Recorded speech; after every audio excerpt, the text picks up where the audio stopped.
If you've ever felt like you're watching yourself ruin your own life in real time but can't stop it, you're not broken. You're hyper-aware.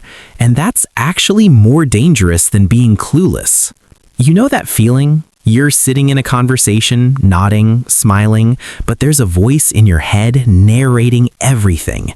Why did I say that? They think I'm weird. My hand looks awkward. Should I be making more eye contact? Wait, now I'm staring too much. You see yourself from the outside. You catch your own patterns. You predict how things will go wrong before they even happen. Most people call this overthinking, but it's not. It's hyper-awareness.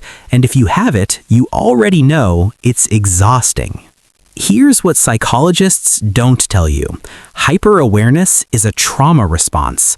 Your brain learned early that survival meant scanning for danger, reading the room, predicting reactions.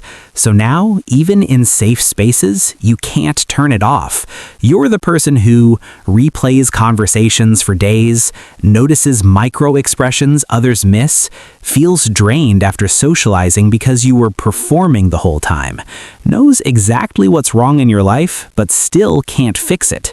And here's the cruel twist. The smarter you are, the worse it gets.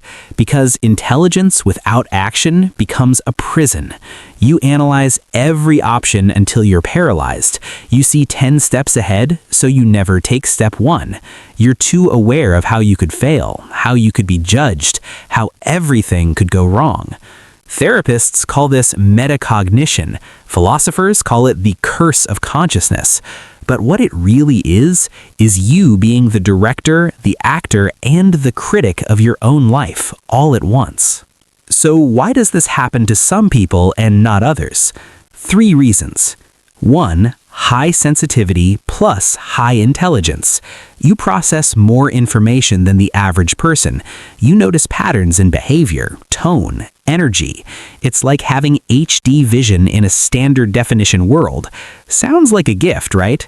Except you also notice every flaw, especially your own. 2. Early emotional neglect or unpredictability.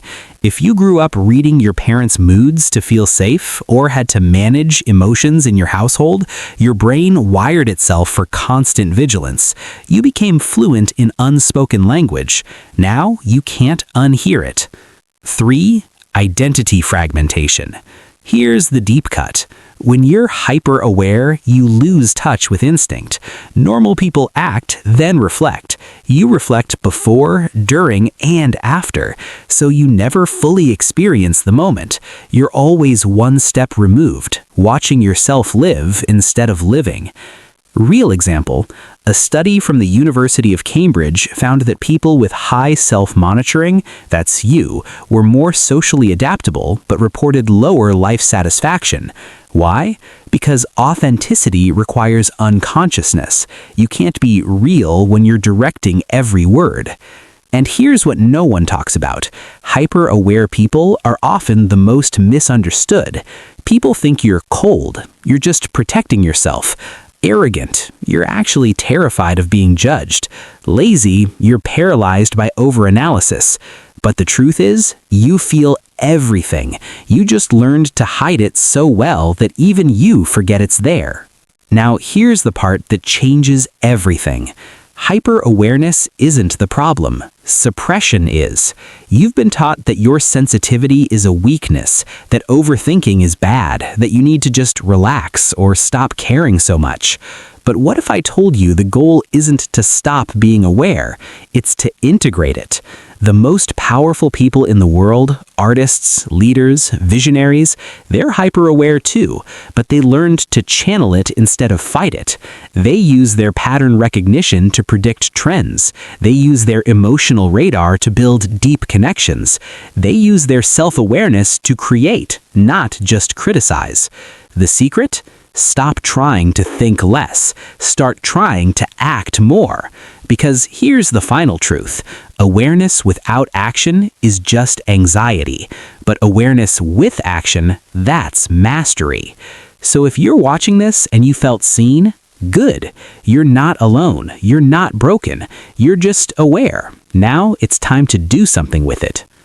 And if you're still watching, you already know I'm right.